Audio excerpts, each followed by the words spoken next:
Petit point leçon. Alors, calculer des sommes de termes d'une suite géométrique.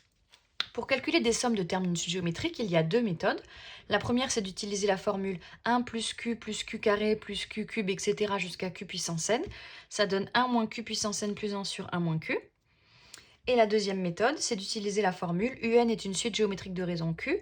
Quand on prend u3 plus jusqu'à u10 ou u5 plus jusqu'à u7, on prend le premier terme, donc ici up, et on le multiplie par 1 moins q puissance le nombre de termes sur 1 moins q. Donc on va regarder les deux méthodes. Alors S1 c'est la somme de V0 à V7. Qu'est-ce que c'est V0? Là c'est 4 fois 3 puissance 0. Plus qu'est-ce que c'est V1? 4 fois 3 puissance 1. Plus qu'est-ce que c'est V2? 4 fois 3 puissance 2. Plus qu'est-ce que c'est V7? 4 fois 3 puissance 7. On remarque que dans tous les termes on a 4. 4 fois quelque chose, 4 fois quelque chose. Donc on peut factoriser par 4. Qu'est-ce qui nous reste? 3 puissance 0 plus 3 puissance 1 plus 3 puissance 2 plus 3 puissance 7. Et 3 puissance 0, ça nous donne 1. Donc on a 1 plus 3, 3 puissance 1 c'est 3, plus 3 au carré, plus 3 puissance 7. Et on arrive à cette formule avec q qui vaut 3, 1 plus q carré plus q cube.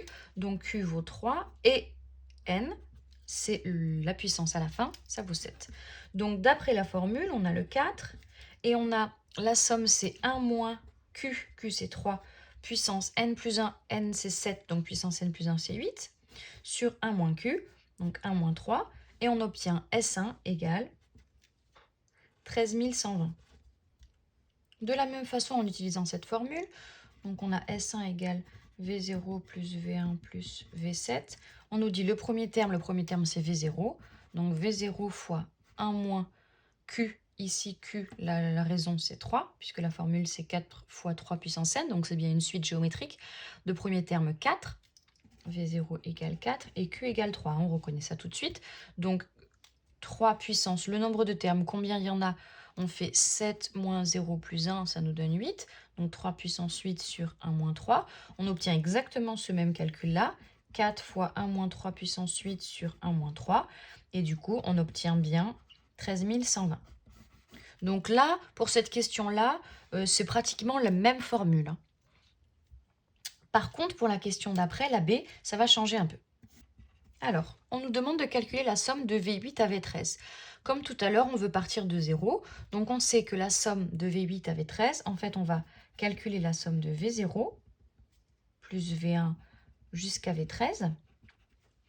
On va prendre tout et on va enlever les termes qu'on ne veut pas. Donc, on ne veut pas V0, on ne veut pas V1 et on ne veut pas V7.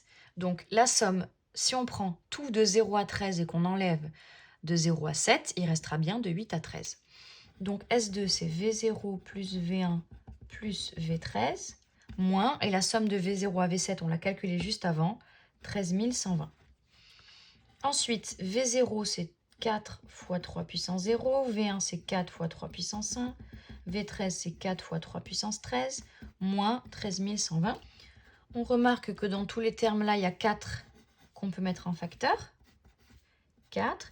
Qu'est-ce qui reste? Il reste 3 puissance 0, 3 puissance 0, ça fait 1, plus 3 puissance 1, ça fait 3, plus 3 au carré, plus etc. jusqu'à 3 puissance 13, moins 13 120. Ici, on reconnaît cette formule-là avec Q qui vaut 3 et N qui vaut 13. Donc, d'après la formule, ça nous donne 1 moins Q. Q, c'est 3 puissance N plus 1, donc puissance 14, sur 1 moins Q. Et on n'oublie pas d'enlever 13 120. Et on obtient S2 égale 9 552 816. Avec la deuxième méthode maintenant, donc la somme de V8 à V13, c'est égal au premier terme, donc le premier terme ici c'est V8, fois 1 moins Q, la raison c'est 3, donc 3 puissance nombre de termes. Combien il y a de termes de V8 à V13? Donc on fait 13 moins 8 plus 1. Le dernier indice moins le premier plus 1. Et ça nous donne 6. Donc du coup, ça nous donne 1 moins 3 puissance 6 sur 1 moins 3. Et V8, on calcule V8. V8, qu'est-ce que c'est? Comme Vn, c'est 4 fois 3 puissance n, V8, c'est 4 fois 3 puissance 8. Donc du coup, S2, c'est 4 fois 3 puissance 8 fois 1 moins 3 puissance 6 sur 1 moins 3.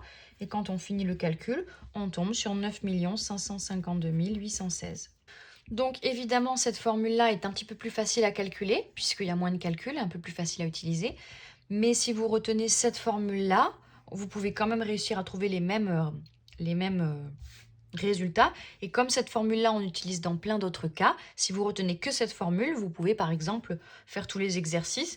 Mais si vous voulez vous simplifier la vie, vous apprenez cette deuxième formule en plus pour pouvoir aller plus vite dans certains calculs.